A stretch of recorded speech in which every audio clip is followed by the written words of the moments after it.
Hello students, chapter light में हमने अपनी पहली वीडियो में लाइट की जो प्रॉपर्टी है रिफ्लेक्शन, उसके रूल्स को दोबारा से स्टडी किया और साथ ही साथ कोई भी प्लेन मिरर के सामने जब प्लेन मिरर में जब इमेज बनती है किसी भी ऑब्जेक्ट की, तो उसकी क्या प्रॉपर्टीज़ हैं वो भी हमने पढ़ा कि प्लेन मिरर में जो इमेज बनती है वो बिल्कुल वो इरेक्ट होती है, सीधी होती है, वर्चुअल होती है। ठीक है, और जितना साइज़ ऑब्जेक्ट का है उतने ही साइज़ की इमेज बनती है। जितनी डिस्टेंस पर इमेज ऑब्जेक्ट मिरर के सामने है उतनी ही मिरर के पीछे की तरफ इमेज बनती है उस ऑब्जेक्ट की। और जो लास्ट था वो था कि जो इमेज होती है वो ऑब्जेक्ट से लेटरली इन्वर्टेड होती है। ऑब्जेक्ट का लेफ़्ट साइड जो है वो इमेज में राइट दिखाई देता है और ऑब्जेक्ट की राइट साइड इमेज में लेफ़्ट दिखाई देती है। तो ये हमने प्लेन मिरर के बारे में पढ़ा था। आज की वीडियो में हम स्फेरिकल मिरर्स के बारे में पढ़ेंगे। स्फेरिकल मिरर के लिए मैंने आपको थोड़ा सा एग्जांपल ये बताया था, एक हिंट दिया था। जो चम्मच होता है, कई बार बच्चे जो है खेल खेल में चम्मच के अंदर अगर थोड़ा सा बड़ा चम्मच है या प्लेट्स में भी वो अपना फेस देखते हैं तो दोनों साइड पर जैसे कि वो कर्व्ड है तो इस तरफ से अलग तरह की इमेज दिखाई देती है और इस तरह से अलग तरह की इमेज दिखाई देती है। अगर जो हमारे मिरर हैं वो भी इसी तरह से ही हो, जैसे कि हमारा जो है ये प्लेन मिरर है, ठीक है। प्लेन मिरर क्या होता है? पॉलिश्ड होता है। अगर इस मिरर को हम घुमा दें इधर से, ऐसे घुमा दें तो ये कर्व्ड हो जाएगा, ठीक है। हम इसको अगर घुमा दें ये कर्व्ड हो जाएगा। और ये तो मैंने मिरर को इस तरफ नीचे की तरफ घुमा दिया। देखो आप, इसको हम दोबारा से देखते हैं। ये हमारा प्लेन मिरर है, ठीक है। इस तरफ ये रिफ्लेक्टिंग सरफेस है इसकी। अगर मैं मिरर को इधर से अंदर की तरफ बेंड कर दूं, ठीक है, इसको मिरर को मैं इधर से बेंड कर दूं तो ये कैसा बन जाएगा? ये इस तरह का बन जाएगा, कर्व हो गया ये। और अगर मैं इसको इधर से बेंड कर दूं तो ये कैसा बन जाएगा? तो ये ऐसा बन जाएगा,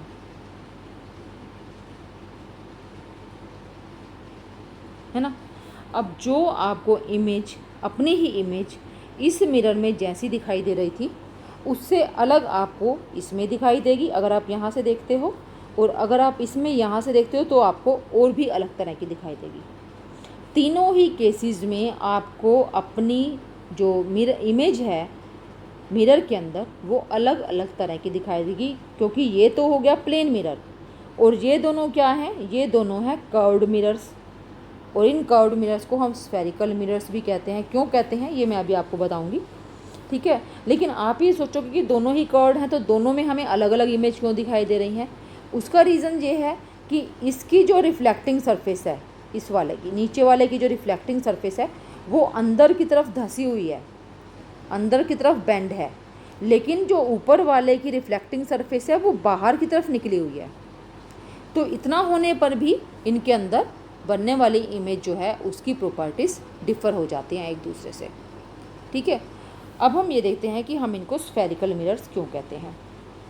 मान लो आपके पास एक ये बोल टाइप कांच की गोल, मतलब कांच की बोल है, ये आपके पास ग्लास बोल है, ठीक है। आपने क्या किया? आपने इसके ऊपर जो मिरर वाली पॉलिशिंग होती है ना वो कर दी, ठीक है। अब आपने इसको यहाँ से काट लिया, इसका एक पार्ट काट लिया यहाँ से। तो ये पार्ट ये इस तरह से है बोल, हमने बाहर से पॉलिश किया ना, तो हमारे पास जो पार्ट आएगा वो कैसा होगा? वो ऐसा होगा, है ना। तो ये जो मिरर हमें मिला, हम इसे को कर्व्ड मिरर कह रहे थे ना, लेकिन this mirror is a part of sphere. ये एक स्फीयर का एक गोले का भाग है ना, इसलिए इसको हम कॉमन लैंग्वेज में स्फेरिकल मिरर कहेंगे, ठीक है।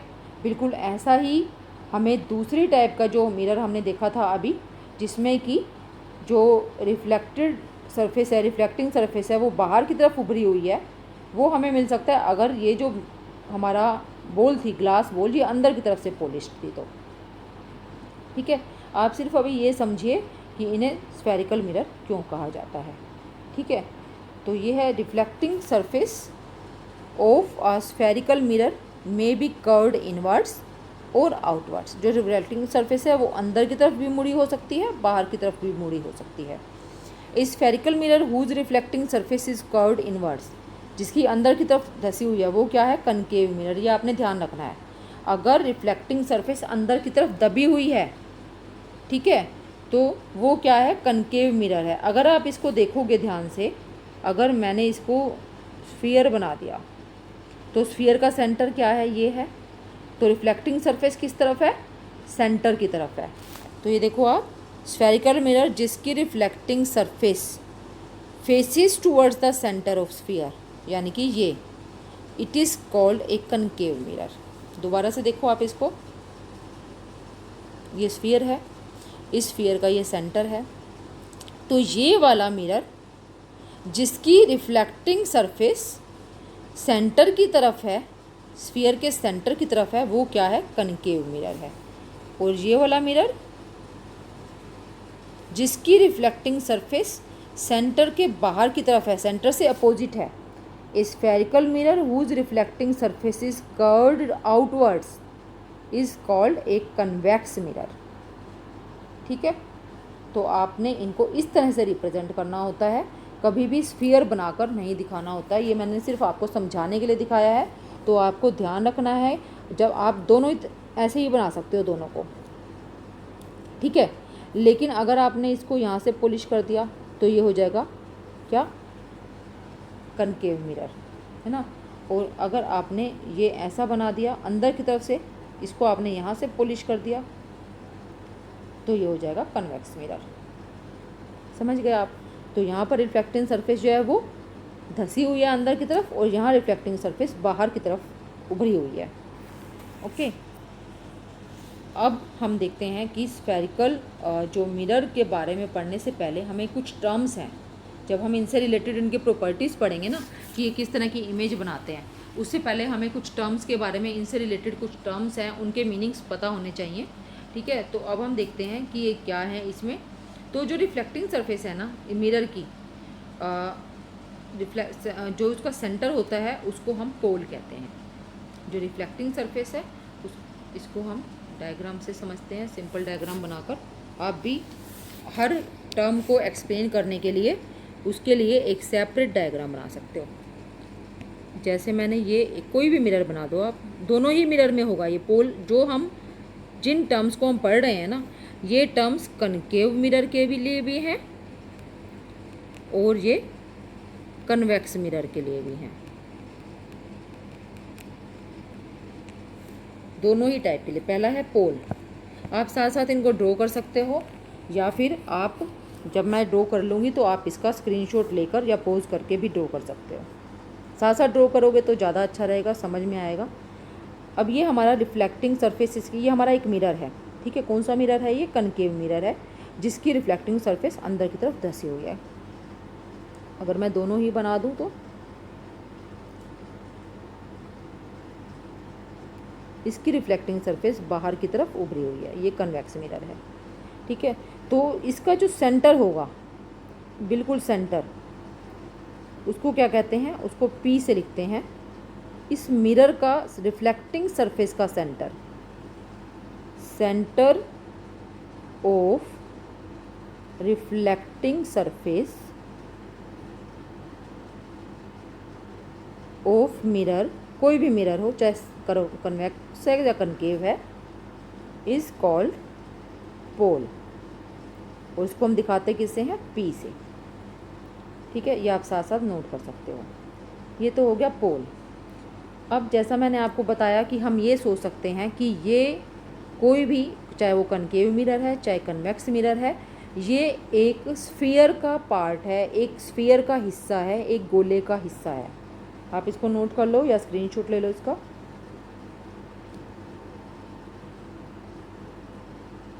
ये हमारा स्फीयर है और ये इसका एक पार्ट है जो कि मिरर की तरह से कर रहा है। ठीक है, अब आप देखो, इस स्फीयर का सेंटर तो होगा ही होगा, हर स्फीयर का, हर गोले का एक सेंटर होता है।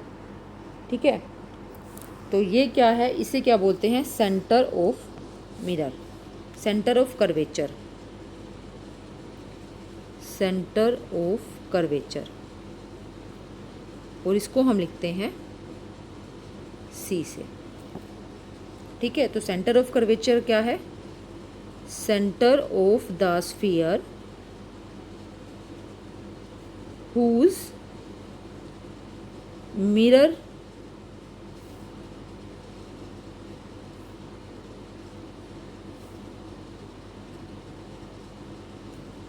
is a part,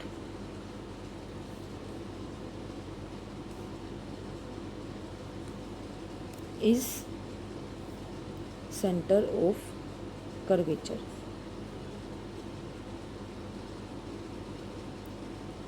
जिस स्फीयर का हमारा मिरर एक पार्ट है उसके सेंटर को सेंटर ऑफ कर्वेचर कहते हैं। ठीक है, चाहे वो कनकेव मिरर है चाहे वो कन्वेक्स मिरर है। आप एक एक करके इन्हें करोगे और इनकी डेफिनेशन अपनी नोटबुक में लिखोगे, साथ साथ डायग्राम भी ड्रा करोगे तो ज़्यादा अच्छे से हो जाएगा। तो centre of reflecting surface of a spherical mirror is a point called pole, और ये जो है मिरर की सरफेस पर, मिरर के ऊपर ही होता है, और इसको हम पी से दिखाते हैं। ठीक है। इसके बाद नेक्स्ट जो है, reflecting surface of a spherical mirror forms a part of sphere. जो रिफ्लेक्टिंग सरफेस है वो एक स्फीयर का पार्ट है, हिस्सा है, और इस स्फीयर का एक सेंटर भी है, होता है, हर स्फीयर का सेंटर होता है। And this point is called centre of curvature of the spherical mirror. Concave mirror का चाहे कन्वेक्स मिरर का जो सेंटर ऑफ कर्वेचर है वो क्या होगा। अब आप देखो कि अगर मैंने ये ड्रॉ कर दिया, आपको ना एक मिरर बनाना है, ये बनाना है आपको, कनकेव मिरर बनाना है आपको। ठीक है, आपको इसका सी लगाना है, सेंटर ऑफ कर्वेचर लगाना है। तो आप कैसे लगाओगे, तो आपको क्या करना है, आपको पहले एक स्फीयर बनाना है, आपको एक स्फीयर बनाना है, और जो स्फीयर का सेंटर था उस डॉट को लगा लेना, आपने उस पर डॉट लगा देनी है। अब आप क्या कर सकते हो, अब आप इसको रब कर सकते हो। ये जो है आपका जो एक्स्ट्रा पार्ट था, अपना मिरर निकालने के बाद इसमें से आप इसको रब कर सकते हो। ठीक है। तो ये जो सेंटर आ गया, जो कि स्फीयर का सेंटर था, जिसको लेकर कि हमने ये स्फीयर बनाया था, वो क्या है, वो है सेंटर ऑफ कर्वेचर। इसको हम सी से लिखेंगे, ये है पी, पोल। ठीक है। तो जो आपको ये ध्यान रखना है कि centre of curvature is not a part of mirror. Pole जो है वो मिरर का पार्ट है, लेकिन सेंटर ऑफ कर्वेचर मिरर के ऊपर नहीं है, वो मिरर से दूर है। इन केस ऑफ कनकेव मिरर ये इसके रिफ्लेक्टिंग सरफेस की तरफ है, लेकिन in case of convex mirror ये रिफ्लेक्टिंग सरफेस से दूर है, ये पॉलिश्ड सरफेस की तरफ है, क्योंकि स्फीयर तो यहीं से बनेगा ना। ठीक है।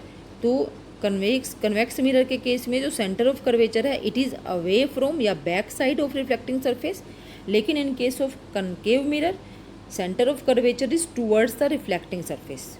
ये आपने ध्यान रखना है। It lies, centre of curvature जो है it lies outside its reflecting surface. ठीक है। The centre of curvature of a convex mirror, concave mirror, यानी कि ये lies in front of it, जबकि इन case of convex mirror it is behind the mirror. ठीक है। इसके बाद हम बात करते हैं रेडियस ऑफ स्फेरिकल मिरर। अब रेडियस क्या है, जैसे सेंटर ऑफ कर्वेचर था वैसे ही रेडियस था। ये क्या है, हमारा स्फीयर है, और ये हमारा स्फेरिकल मिरर है जो कि स्फीयर का एक पार्ट है। तो ये जो स्फीयर है इसका रेडियस भी तो होता है ना, तो इसका जो रेडियस है वो हमारे मिरर का रेडियस है। ठीक है। आपने क्या करना है, आपने ये सर्कल ड्रॉ किया, आपने इसका सेंटर लगाया, आपने इसका रेडियस लगाया, और आपने उसके बाद क्या करना है, आपने उसके बाद अपना एक पार्ट लेकर मिरर का बाकी सारे स्फीयर के पार्ट को रब कर देना है। ठीक है। अब इसकी पॉलिशिंग आपने दिखा देनी है। यहाँ पर ये कनकेव मिरर मैं बना रही हूँ, कन्वेक्स भी बना सकते हो आप। अब ये जो है ये तो सी है, और ये क्या होगा, ये जो पॉइंट है ये P है, आपने जो ये P है इसको सेंटर मतलब सेंट्रल पॉइंट बनाना है इस तरह से कि ऊपर वाला हिस्सा ये वाला P से ऊपर का और P से नीचे का ये दोनों बराबर होने चाहिए। ठीक है, तो ये जो लाइन है CP, it is radius of mirror, radius of spherical mirror. ठीक है, और अगर इसी लाइन को, जो रेडियस वाली लाइन है, इसको ही अगर हम आगे इधर और इधर दोनों तरफ बढ़ा दें तो इसको बोलते हैं एक्सिस। ठीक है, ये तो रेडियस है CP, लेकिन अगर CP जो लाइन है P से आगे बढ़ा दें और C से पीछे बढ़ा दें तो ये पूरी लंबी लाइन जो बन जाएगी उसको क्या बोलते हैं, एक्सिस बोलते हैं। ओके, यहाँ पर आप इसमें पढ़ भी सकते हो, इसमें the radius of sphere of which the reflecting surface of a spherical mirror forms a part is called the radius of curvature of the mirror. जैसे मैंने आपको सेंटर ऑफ कर्वेचर की डेफिनेशन लिखवाई थी, बिल्कुल वैसे ही आप सिंपल सी डेफिनेशन रेडियस ऑफ कर्वेचर के लिए भी लिख सकते हो। Radius of curvature is radius of the sphere, क्या लिखेंगे आप, radius of curvature is radius of the sphere of which reflecting surface of a spherical mirror is a part. ठीक है, बस इतनी ही, चाहे आप सेम या ऐसे लिख लो जैसे बुक में है, या फिर रेडियस ऑफ कर्वेचर स्टार्टिंग में ले सकते हो।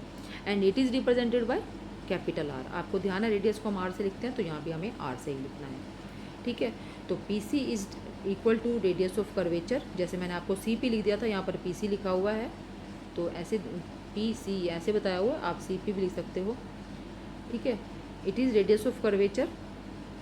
अब imagine a straight line passing through the pole and centre of curvature. जैसे मैंने आपको बताया था ना कि ये हमारी सेंटर ऑफ एक लाइन हमने देखनी है, इमेजिन करनी है, कल्पना करनी है, जो कि C और P दोनों को क्रॉस करते हुए निकल जाती है, उसको क्या बोलते हैं, इट इज़ प्रिंसिपल एक्सिस। ठीक है, and remember this principal axis is normal to mirror at its pole। normal means perpendicular। आपने ये मिरर बनाया, ठीक है, ये है इसका P पोल। अगर आप एक्सिस ड्रॉ कर रहे हो ये, तो ये जो लाइन है हमारी एक्सिस वाली, ये इस P पर पोल पर परपेंडिकुलर होगी। ठीक है, ये आपने ध्यान रखना है। अब हम देखते हैं फोकस, स्फेरिकल मिरर का फोकस। आपने या तो आपने भी जब आप छोटे थे तो किया होगा, या अब भी आप करते हो, या आपने बच्चों को भी देखा होगा कि बच्चे कई बार क्या करते हैं, जो रिस्ट वॉच पहनी हुई होती है, हाथ घड़ी पहनी हुई होती है, उसको कई बार सन की तरफ करते हैं।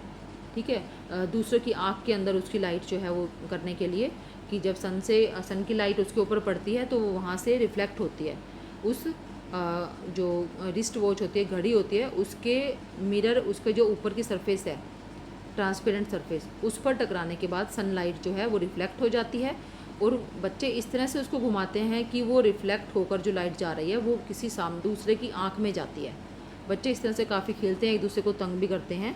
मे भी आप में से भी कुछ बच्चे करते होंगे, या ऐसे ही बिल्कुल हम मिरर के साथ भी कर सकते हैं। हमने एक मिरर लेना है, ठीक है, कन्वेक्स या कनकेव मिरर कोई भी हम ले सकते, हमें कनकेव मिरर लेना है। पहले हम कनकेव मिरर से इसकी बात करेंगे। कनकेव मिरर लेने के बाद हमें जो उसकी रिफ्लेक्टिंग सरफेस है वो हमें सन की तरफ करनी है। ठीक है, और हमें लेना है एक प्लेन पेज, पेपर की शीट लेनी है एक, और सन की तरफ जब हम उसको करेंगे मिरर को, तो सनलाइट मिरर पर पड़ने के बाद रिफ्लेक्ट हो जाएगी उससे। और कैसे रिफ्लेक्ट होगी, ये जो मैंने आपको डायग्राम बताया था कि मान लो ये हमारा क्या है, मिरर है, ये तो प्लेन मिरर है, ऐसे ही आपका ये कनकेव मिरर है। ठीक है, आपने सन की तरफ इसको किया हुआ है, सनलाइट जब इसके ऊपर पड़ेगी तो ये इससे रिफ्लेक्ट होगी, रिफ्लेक्शन के रूल्स को फॉलो करते हुए। ठीक है, और ये आपने क्या करना है, इस सन के अपोजिट साइड पर, मिरर के ही दूसरी साइड पर आपने क्या करना है, एक प्लेन पेज, एक शीट पकड़ लेनी है, पेपर की शीट, और इस तरह से आपने उस शीट को या मिरर को आगे पीछे करना है कि उस शीट के ऊपर आपको एक डॉट दिखाई दे। लाइट का एक डॉट दिखाई दे, एक छोटा सा बिल्कुल बिंदु दिखाई दे, और वो बिंदु क्या है एक्चुअल में, वो है सन की इमेज। सन को के सामने आपने मिरर कर दिया, तो मिरर जो है वो सन की इमेज बनाएगा, और वो इमेज कहाँ पर बन रही है, वो बन रही है उस पेपर के ऊपर। ठीक है, और आप अगर थोड़ी देर तक उसको ऐसे ही पकड़ के रखेंगे तो आप देखोगे कि पहले जो डॉट थी पेपर पर, उस डॉट वाली जगह से थोड़ा थोड़ा धुआं उठना शुरू होता है, और अगर थोड़ी और देर पकड़ लिया तो धीरे धीरे वहाँ पर आग भी लग जाती है थोड़ी देर में।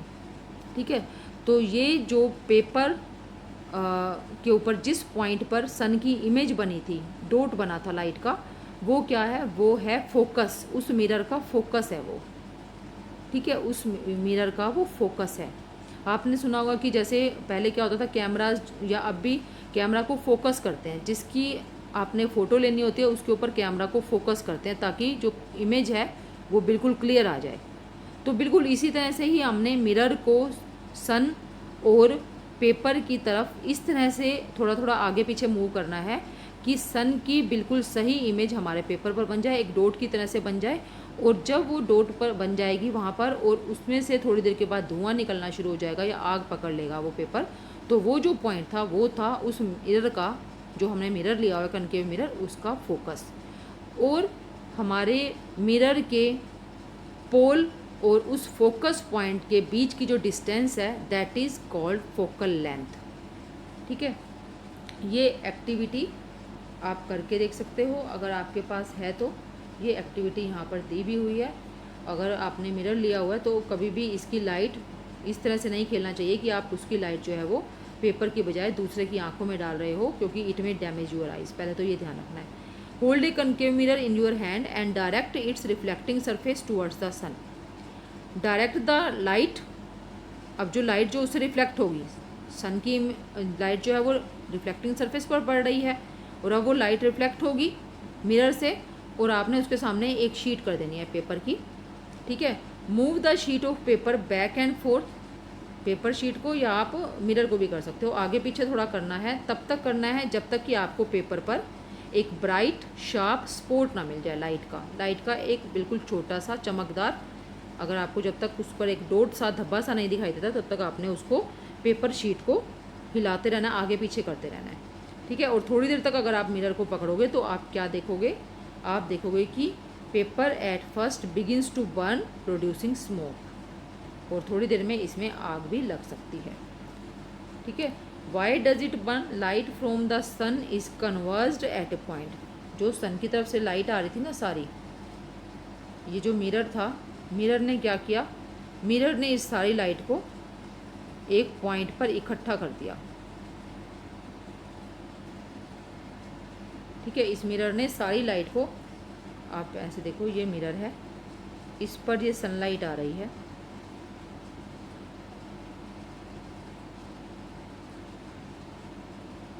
मिरर बना रहे हो तो पॉलिशिंग भी आपको दिखानी बहुत ज़रूरी है। और ये क्या करता है, मिरर ने क्या किया, मिरर ने सारी की सारी रेज़ को जो सन की इस पर पड़ रही थी उनको सबको एक पॉइंट पर इकट्ठा कर दिया, और जिस पॉइंट पर इकट्ठा किया था वो वही पॉइंट था जहाँ पर कि आग लग गई थी पेपर में। And this point is known as focus of mirror, this concave mirror. ठीक है, and distance between F and P is called focal length, इसको फोकल लेंथ कहते हैं। ठीक है, distance of this image from the position of mirror give approximate value of focal length of the mirror. तो अब आपको ये ध्यान रखना है कि जो कनकेव मिरर है ना, वो जो भी लाइट इस पर पड़ती है उन सभी रेज़ को ये एक जगह पर इकट्ठा कर देता है, लेकिन जो कन्वेक्स मिरर है वो लाइट रेज़ को फैला देता है, इकट्ठा करने की बजाय वो फैला देता है इस तरह से। जैसे ये कनकेव लेंस है, कनकेव मिरर है, अगर लाइट रेज़ इसके पैरेलल आ रही हैं सभी, तो जैसा मैंने अभी पहले भी डायग्राम बनाकर दिखाया, ये क्या करता है, ये उन सभी को एक पॉइंट पर इकट्ठा, सिर्फ एक ही पॉइंट पर, सिंगल पॉइंट पर इकट्ठा कर देता है। जब ये light rays, parallel light rays इस मिरर की रिफ्लेक्टिंग सरफेस से, कनकेव मिरर की रिफ्लेक्टिंग सरफेस से टकरा कर रिफ्लेक्ट होती हैं, तो एक पॉइंट पर इकट्ठी हो जाती हैं। तो ये क्या कर रहा है, ये कनकेव मिरर क्या करता है, कनकेव मिरर सभी रेस को कन्वर्ज कर देता है, इसलिए इसको कन्वर्जिंग मिरर भी कहते हैं। ठीक है, जबकि कन्वेक्स लेंस क्या करेगा, कन्वेक्स मिरर क्या करता है, कन्वेक्स मिरर पर ये रिफ्लेक्टिंग सरफेस इसकी इस तरफ है, जब इस पर पैरेलल आती हुई लाइट रेज पड़ती हैं तो ये उनको फैला देता है इस तरह से। और जब हम इन जो फैला दी ये जो रेज आ रही हैं, क्योंकि ये पीछे तो जाएंगे नहीं, पीछे तो पॉलिश्ड है, लेकिन ऐसे लगता है कि ये सभी की सभी ना पीछे किसी पॉइंट से निकल कर आ रही हैं, ऐसे लगता है कि सभी पीछे, इससे पीछे एक पॉइंट पर मिल रही हैं। ये मेरे से सीधी नहीं बनी है थोड़ी सी, आप इसको डायग्राम में देख सकते हो, ये डायग्राम दिखाया हुआ है। ये रेज ऐसी लगती हैं कि अगर हम इनको पीछे मिलाएं ना तो ये एक पॉइंट से निकल रही होती हैं। और ये पॉइंट क्या है, ये कन्वेक्स मिरर का फोकस पॉइंट है। ठीक है, कन्वेक्स मिरर का फोकस पॉइंट क्या है, जहाँ से कि हमें लाइट रेज आती हुई दिखती हैं, हमें लगता है कि वो मिरर के पीछे की तरफ से कहीं से आ रही हैं, निकल कर आ रही हैं किसी पॉइंट से, तो वो जो पॉइंट है वो उसका फोकस पॉइंट है, प्रिंसिपल फोकस है। And distance between pole and principal focus, ये यहाँ पर इसकी डेफिनेशन है, distance between the pole and principal focus of a spherical mirror is called focal length. और फोकल लेंथ को स्मॉल एफ से दिखाते हैं। ये मैं सभी अभी आपको टर्म्स को किस किस लेटर से आपको रिप्रेजेंट करना है वो दोबारा से बताऊंगी।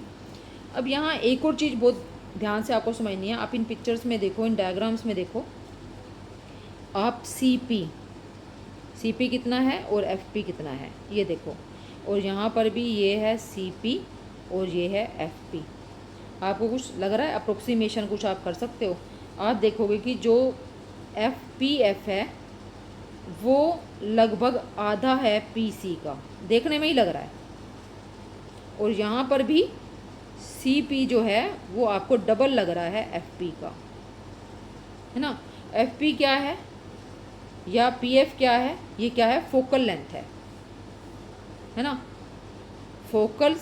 प्रिंसिपल फोकस की पी से डिस्टेंस, एफ पी लिखो आप इसको, चाहे आप इसको पी एफ लिखो, ये क्या है, फोकल लेंथ है।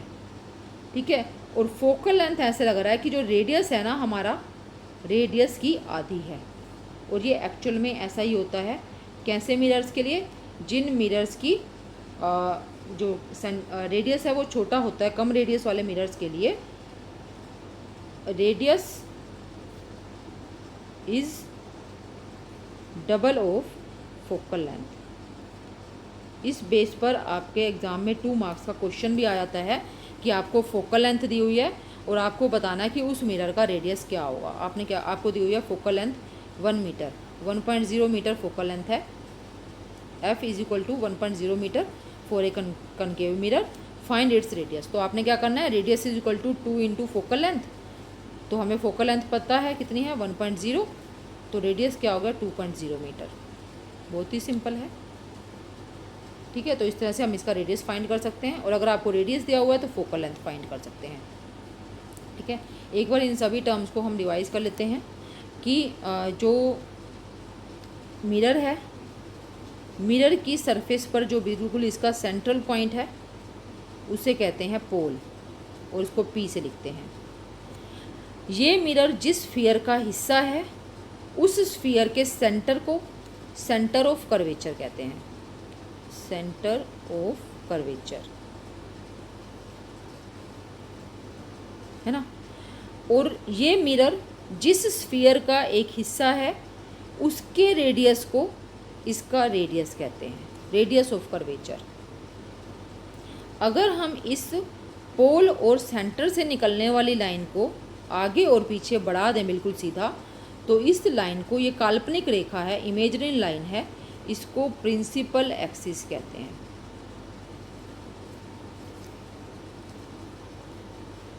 जब इस मिरर पर, अगर ये कनकेव मिरर है, इस मिरर पर पैरेलल रेज आती हैं, लाइट की रेज पड़ती हैं, और ये उन सभी रेज को जिस पॉइंट पर इकट्ठा कर देता है, कन्वर्ज कर देता है, उस पॉइंट को इस मिरर का फोकस कहा जाता है, प्रिंसिपल फोकस।